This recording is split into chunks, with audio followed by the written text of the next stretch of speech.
Salam sejahtera untuk kita semua, para mahasiswa dan mahasiswi Universitas Terbuka yang saya banggakan. Selamat datang pada sesi kita kali ini. Teman-teman, tentu pada topik-topik kita sebelumnya Anda masih mengingat betapa pentingnya eh, profesi, peranan pariwisata, kemudian apa hal-hal dasar ya dalam dunia pariwisata yang harus kita pahami bersama. Nah, pada sesi kita kali ini, kita akan melihat lebih jauh aspek lainnya dari dunia pariwisata. Tentu teman-teman, pariwisata ini adalah industri yang sangat penting ya dalam tatanan perekonomian global. Nah, kita juga melihat banyak sekali topik-topik yang akan kita jelajahi dan sangat relevan kalau kita kaitkan dengan kondisi saat ini, itu terkait profesi di dunia pariwisata. Nah, teman-teman, dunia pariwisata tentu menawarkan banyak sekali peluang-peluang, peluang karir dan peluang usaha atau bisnis lainnya yang menarik, yang dinamis sifatnya, kemudian menawarkan keunggulan bagi setiap individu yang berminat untuk menjelajahi berbagai aspek terkait pariwisata. Sebut saja seperti destinasi pariwisata, bagaimana interaksi kita dengan beragam budaya, serta bagaimana kita bisa memberikan pengalaman yang memorable atau tidak terlupakan kepada para wisatawan. Tentu teman-teman kita memahami bersama bahwa pariwisata bukan hanya sekadar perjalanan atau rekreasi.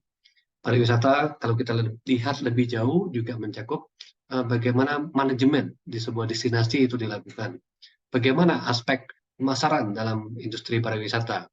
Bagaimana kita bisa mengaitkannya dengan pelestarian lingkungan hidup kita. Kemudian bagaimana kita bisa memanage atau mengelola sebuah event atau acara dan hal-hal menarik lainnya di dalam dunia pariwisata. Nah, pada sesi kali ini kita akan melihat apa saja sebenarnya profesi yang ada di dalam industri pariwisata. Termasuk yang perlu kita pahami bersama adalah peran-perannya seperti apa, gitu ya, terkait dengan industri yang ada di dalam dunia pariwisata. Nah, teman-teman, kita kalau lihat dari berbagai aspek, khususnya dari aspek profesi, kita juga bisa melihat dari aspek ekonomi, bagaimana pariwisata ini industri yang sangat dinamis, cepat berkembang, gitu ya. Kemudian dia memiliki peranan yang sangat penting juga. Tentu teman-teman memahami bersama bahwa pariwisata itu memberikan kontribusi ya teman-teman ya terhadap PDB kita atau produk domestik bruto kita. Kalau kita kilas balik, kita lihat di tahun 2016 itu bagaimana nilai ekonomi pariwisata kita di Indonesia itu mencapai sekitar 576 triliun rupiah ya, atau kita sebut 4,65% kontribusinya terhadap PDB kita. Nah, kalau kita lihat lagi di tahun 2017 naik lagi gitu ya, kontribusinya menjadi 4,67% atau sekitar 635 triliun rupiah. Lalu naik lagi, kita lihat sampai tahun 2020. Saat itu, karena di tahun 2020 itu juga titik balik kita, teman-teman, karena COVID gitu ya, nilai ekonominya itu turun, gitu ya, turun drastis menjadi 346 triliun rupiah, atau kontribusinya anjlok hingga 2,24% dari PDB kita. Nah, kalau Anda lihat BPS kita, itu menyebut bahwa organisasi pariwisata dunia itu memperkirakan pandemi COVID kemarin telah mengakibatkan hilangnya PDB dunia itu sebesar 1,5 sampai 2,8%. Nah, ini tentu hal yang sangat uh, tidak kita harapkan ya. Nah, kemudian kita lihat di data statistik kita di sepanjang tahun Januari, di bulan Januari sampai Mei 2020, itu jumlah wisatawan mancanegara yang datang ke Indonesia itu turun drastis hingga 56%, dan pendapatan ekspor pariwisata kita pun juga hilang, teman-teman. Sekitar 320 juta US dollar ya. Nah, apa sisi negatifnya dari COVID-19 ini? Ternyata mengancam hilangnya 100 sampai 120 juta pekerjaan di sektor pariwisata. Jadi Anda bisa bayangkan dampak negatifnya. Nah, tentu kita pahami bersama ya, industri pariwisata itu adalah industri yang sebagai besar gitu ya, basisnya itu padat karya ya, kemudian kegiatan usahanya ini berskala kecil dan ada juga yang menengah ya. Nah tentu kita tidak mau berdiam diri, kita ingin mengembangkan pariwisata kita saat ini, gitu ya, karena ini merupakan salah satu tonggak dari perekonomian kita. Nah, pada sesi kali ini, teman-teman, kita diajak juga untuk melihat perbandingan sektor ekonomi global, gitu ya, yaitu dari segi industri pariwisatanya. Nah, kita tahu kalau dari data dari organisasi atau Badan Dunia untuk Ketenagakerjaan atau International Labour Organization itu menunjukkan bahwa intensitas tenaga kerja di industri pariwisata itu membuatnya menjadi sumber pekerjaan yang signifikan ya. Jadi pariwisata ini menjadi incaran gitu ya. Dunia pariwisata yang semakin menawarkan banyak keunggulan dari sektor karir, baik dari level pemula, anak muda gitu ya, sampai banyak pekerja-pekerja lainnya. Nah, tentu kita lihat ada juga tantangan di lingkungan kerja khususnya di industri pariwisata. Karena industri ini mengutamakan pelayanan, keramah tamahan gitu ya, tanpa memandang perbedaan. Jadi kita juga memperhatikan apa sih kebutuhannya, apa keinginan dari setiap wisatawan itu ya. Karena industri pelayanan ini merupakan industri yang tidak akan pernah punah gitu ya dalam kondisi perekonomian apapun. Nah, semakin maju sebuah bangsa tentu kita harus semakin sadar juga tentang perilaku hospitality atau keramah tamahan. Nah, tentu tantangan terbesar dari industri pariwisata adalah bagaimana menciptakan nilai dialog sosial gitu ya dalam tenaga kerja dan proses itu menjadi lebih formal sehingga menciptakan kolaborasi yang sifatnya membangun bagi para pengusaha pariwisata. Tentu pariwisata ini kita pandang sebagai sektor unggulan gitu ya, memberikan banyak kontribusi pada devisa kita gitu ya. Kemudian juga semakin menyadarkan kita bagaimana menunjukkan sikap ramah tamah gitu ya. Nah, tentu kita juga perlu pahami bersama karena sektor pariwisata ini menjadi salah satu penyumbang gitu ya, dari 10 pekerjaan di Indonesia ya yang sangat potensial. Kita simpulkan bahwa pariwisata ini merupakan sektor yang kedepannya itu menawarkan banyak prospek karir yang menarik ya. Nah, nanti di sesi ini diharapkan setelah Anda membaca, Anda bisa lebih melihat lebih jauh gitu ya. Apa saja karakteristik pekerjaan di industri pariwisata? Seperti apa persyaratannya? Kemudian Anda juga pernah mendengar sabta pesona, nah nanti kita akan lihat ya. Kemudian peluang-peluang profesi di industri pariwisata seperti apa? Jenjang-jenjangnya seperti apa? Kemudian ada mutual recognition arrangement-nya seperti apa terkait profesi di bidang pariwisata ya. Jadi itulah beberapa hal penting. Nah, kalau kita lihat teman-teman di data kita masuk ke topik yang ini, pekerjaan di industri pariwisata. Industri pariwisata itu menciptakan sekitar 4.585.000 pekerjaan pada tahun 2017 di Indonesia. Nah, hal ini dilaporkan oleh WTTC 2018 ya. Nah, apa saja karakteristik pekerjaan di industri pariwisata? Nah, nanti Anda bisa mengeksplor lebih jauh ya. Ada beberapa hal penting terkait karakteristiknya. Apa sih membedakan sifat, ciri antara produk yang tangible gitu ya, yang seperti industri teknologi gitu ya, dibandingkan dengan produk wisata. Nah, tentu ada keunikan-keunikannya. Kalau di bidang industri manufaktur, tentu produknya berwujud gitu ya. Kalau di industri pariwisata, produknya ada yang berwujud dan ada juga yang fana atau intangible ya. Kita hanya bisa merasakan keramah tamahannya. Nah, itu juga sifat yang unik gitu ya. Kemudian kalau kita lihat dari sisi lain, kalau di bidang manufaktur kita bisa menguji coba. Misalkan Anda mau beli handphone, mungkin Anda bisa menguji coba dulu gitu ya. Tapi kalau produk pariwisata Anda tidak bisa uji coba gitu ya. Kemudian ada beberapa sifat lainnya yang mungkin teman-teman pernah merasakannya sendiri gitu ya. Seperti apa sifat produk dari pariwisata. Nah, kemudian kita juga bisa melihat persyaratan. Nah, ini juga penting. Persyaratan pekerjaan di industri pariwisata itu seperti apa? Nah, tentu karena usaha pariwisata itu membutuhkan komunikasi, kemudian kesadaran dalam memberikan pelayanan gitu ya, yang terbaik kepada para wisatawan, kita harus mampu menciptakan citra positif dari sektor pariwisata ini, sehingga kita bisa membuat siapapun yang menggeluti profesi di industri pariwisata ini mendapatkan kebanggaan, ya manfaatnya kita bisa lihat bersama. Tentu pengusaha pariwisata juga bisa membantu gitu ya, membuka lapangan kerja baru. Tentu kesopanan ini menjadi hal yang sangat penting gitu ya. Nah, tentu perlu stamina juga teman-teman kalau kita bekerja di industri pariwisata seperti industri lainnya. Kemudian kalau kita lihat hal yang tidak kalah menarik adalah sabta pesona. Nah, ini mungkin Anda pernah dengar gitu ya. Sabta pesona itu apa gitu ya. Istilah ini diperkenalkan untuk menciptakan atmosfer pariwisata yang memuaskan wisatawan gitu ya. Khususnya saat mereka berkunjung ke destinasi pariwisata. Nah, sabta pesona itu ada 7 pesona, 7 unsur: aman, tertib, bersih, ramah, sejuk, indah, dan kenangan. Nah, nanti silakan Anda explore lagi ya di dalam modul-modul sesi 4 ini. Nah, itulah 7 poin penting dari sabta pesona. Nah, kemudian hal lainnya kita tidak bisa pungkiri gitu ya, profesi dan karir di industri pariwisata. Nah, mungkin Anda bertanya-tanya seperti apa industri pariwisata, seperti apa pekerjaan yang ada di dunia pariwisata gitu ya. Nah, nanti Anda bisa lihat dari modul-modul yang ada di dalam sesi ini, karena Anda bisa lihat industri pariwisata ini kan luas gitu ya.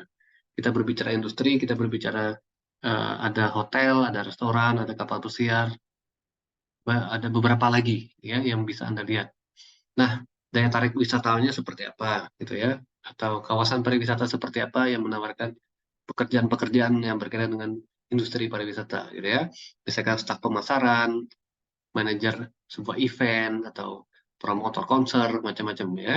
Atau jasa transportasi wisata. Mungkin ada yang tertarik di bidang usaha jasa transportasi seperti pilot, atau masinis, pramugari, sopir, gitu ya, dan yang lainnya. Atau di jasa perjalanan wisata, misalkan gitu ya. Pemandu wisata, pemimpin perjalanan wisata, perencana paket wisata, konsultan perjalanan, gitu ya. Ada juga yang mungkin menekuni jasa makanan dan minuman atau kuliner, gitu ya. Ada juga mungkin yang menyediakan akomodasi, berbicara hotel, dan seterusnya, tentu memerlukan kasir, resepsionis, gitu ya, dan profesi lainnya. Di penyelenggaraan kegiatan hiburan atau rekreasi, gitu ya, itu juga banyak, gitu ya, kita bisa lihat.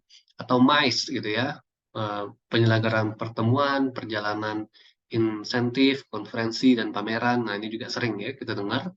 Atau jasa informasi pariwisata, jasa konsultan pariwisata, jasa pramu wisata, wisata tirta, atau spa. Nah, ini beberapa hal yang mungkin Anda sering dengar gitu ya. Nah, kalau jenjang pekerjaan di industri pariwisata seperti apa, Pak? Nah, ini Anda bisa lihat pekerjaan di industri pariwisata itu masih didominasi oleh tenaga kejuruan ya. Padahal kalau kita lihat mungkin banyak tenaga pendidikan lain berpendidikan lainnya itu mampu menempati posisi-posisi praktis gitu ya, atau mungkin strategis, mulai dari jenjang dasar sampai jenjang paling tinggi ya. Nah, tentu penjenjangan ini teman-teman khususnya di industri pariwisata itu sudah diatur gitu ya melalui kerangka kualifikasi kerja nasional atau KKNI dalam Peraturan Menteri Tenaga Kerja Nomor 23 Tahun 2014. Di sini KKN ini menjabarkan kerangka penjenjang kualifikasi kompetensi yang dapat menyandikan, menyetarakan, dan mengintegrasikan antara bidang pendidikan dan bidang pelatihan kerja serta pengalaman kerja dalam rangka apa? Memberikan pengakuan kompetensi kerja sesuai dengan struktur pekerjaan di beragam usaha pariwisata. Nah, itu secara singkat mengenai pengaturannya, standarnya ya. Oke. Kemudian kita bisa lihat juga misalkan kalau pekerjaan-pekerjaan, kan ada bertanya-tanya gitu ya, Pak, kalau bekerja di pariwisata itu apa saja sih yang banyak dicari misalkan atau diincar gitu ya. Ya, kalau Anda suka di bidang keuangannya ya Anda bisa fokus di bidang auditornya misalkan ya. Atau Anda suka memasak ya bisa di chefnya atau bagian kitchennya. Kemudian Anda suka menjadi pemandu wisata jadi tour guide. gitu ya. Ada juga menjadi mungkin ahli di bidang housekeeping gitu ya. Mungkin ada juga yang ingin menekuni dunia penerbangan, bisa melihat ke flight attendant ya, atau juga di bidang event ya, Anda bisa menekuni bidang event, atau mungkin ada acara-acara pariwisata lainnya, acara MICE, mungkin Anda bisa tekuni di sana. Ada sommelier, ada Anda ahli di bidang apa namanya, pengetahuan tentang anggur misalkan ya. Kemudian travel agent, mungkin Anda sering dengar gitu ya. Ada executive chef dan seterusnya. Ada juga yang tidak kalah menariknya, cruise line. Industri pariwisata ini juga Anda lihat sangat banyak pilihannya gitu ya, terus tumbuh kalau kita lihat ya. Nah, kalau Anda lihat dari sebuah sumber marinedigital.com, itu ada 15 top cruise line all over the world gitu ya. Mulai dari Carnival Cruise Line International gitu ya, yang ada di Florida, Amerika, kemudian dia punya kapasitas 6.500 penumpang. Kemudian ada juga P&O Cruises, ini juga cruise line dari Inggris. Kemudian ada juga eh, yang tidak kalah pentingnya P&O Australia, ada juga dari Holland American Line, ada juga dari Cunard, ada juga dari Seabourn, ada juga dari Princess Cruises. Mungkin ini yang sering Anda dengar, Royal Caribbean International dari di Norwegia, kemudian ada juga Norwegian Cruise Line (NCL), ada juga MSC Cruises International dari Switzerland atau Swiss, ya. Ini Celebrity X Cruises, ada juga dari Costa, ada juga Disney Cruise Line. Nah, ini mungkin Anda sering dengar ya, yang top-topnya. Nah, kalau pekerjaannya di kapal pesiar itu seperti apa, Pak? Ya banyak ya, kalau Anda lihat di divisinya. Ada divisinya juga banyak di kapal pesiar, misalkan dari divisi administrasi, dari art auction, bar, casino, kemudian ada juga deck, gitu ya, destinations, dry dock, engine-nya juga ada, financial, food and beverage, ada gallery, gift shop, ada hotel, housekeeping, human resource, ada information technology, internet, ada laundry, medical, musicians, ada production show juga ada juga quality assurance, restaurant, ada sales and marketing, ada salon, ada spa, ada shopping program, ada shore excursions, ada surveillance, ada training. Itu departemen-departemen yang ada di dalam sebuah kapal pesiar biasanya ya. Kemudian ada juga posisinya apa, Pak? Ya, Anda bisa lihat nanti posisi yang ditawarkan seperti apa. Kemudian brand-brandnya seperti apa. Seperti mungkin kalau Anda lihat di Norwegian Cruise Line, ada Oceania Cruises, ada Pride of America, ada Radiant Seven Seas gitu ya. Nah, tentu banyak tawaran-tawaran menarik yang Anda bisa explore gitu ya, teman-teman. Nah, jadi berbekal informasi tersebut, saya berharap teman-teman mungkin bisa mengeksplor gitu ya, interest Anda, minat Anda, bakat Anda lebih kemana. Nah, kalau kita berbicara Mutual Recognition Arrangement in Tourism Profession atau MRATP, ada sertifikasi standar pekerja negara-negara ASEAN. Ini kita sebut dengan Mutual Recognition Arrangement.